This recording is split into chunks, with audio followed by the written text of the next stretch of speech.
आता सांगतो उन्हाळ्याचे रोप आहे. आता यांना पण माहिती आहे उन्हाळ्याचे रोप सगळ्यांची पिळे मारले बसले, माझं एक पण रोप नाही.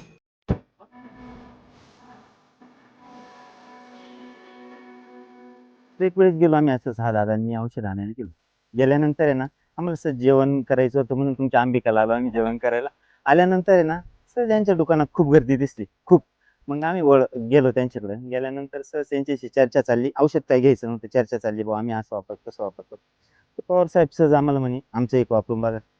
त्यांना मी डायरेक्ट बोललो नको आम्हाला असे 10 जणांचे आम्ही वापरले नको म्हटलो. नाही म्हणे ते म्हणे डेमो म्हणून आहे ना आमच्या याला तुम्ही तुमचं पण वापरा आमचं पण वापरा. मग आम्ही काय केलं ठेवला विश्वास ठेवल्यानंतर आम्ही आणलं आणि ऍक्च्युली खरंच तेच केलं. एकाच प्लॉटमध्ये ना यांचं पण मारलं त्यांचं पण मारलं. तर मारल्यानंतर मला खूप रिझल्ट वाटला आणि सर्वात महत्त्वाचं ती कॉस्ट खूप होती. त्यांची कॉस्ट खूप होती आणि यांची कॉस्ट खूप कमी. त्यांचे हात आहे ना खूप कॉस्ट कमी डबल कॉस्ट डायरेक्ट डबल नाही. म्हणजे आपल्याला 1480 रुपयाला तुम्ही देताय आणि तो 2600 जातो. हां 2800ला पण झाला आता जातात. तर मी भरपूर शेतकऱ्यांना नंतर सांगितलं तुम्ही जा. पण काही शेतकऱ्यांचा ना विश्वास बसला नाही त्याच्यावर.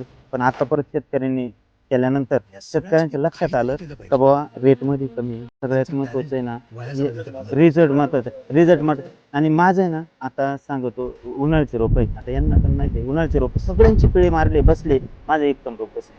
आणि माझ्या इथल्या शेतकऱ्यांचं असं म्हणणं झालं तर मी औषध काहीतरी रोपाला बियाला चोळतोय आणि लावतोय कांद्याला चोळतो असं काहीच नाही. ते पवार साहेबांचं किंवा योगेश कृषी सेवावाल्यांचंच मी योगदान घेतो किंवा त्यांचा अभ्यास सगळं चालू आहे.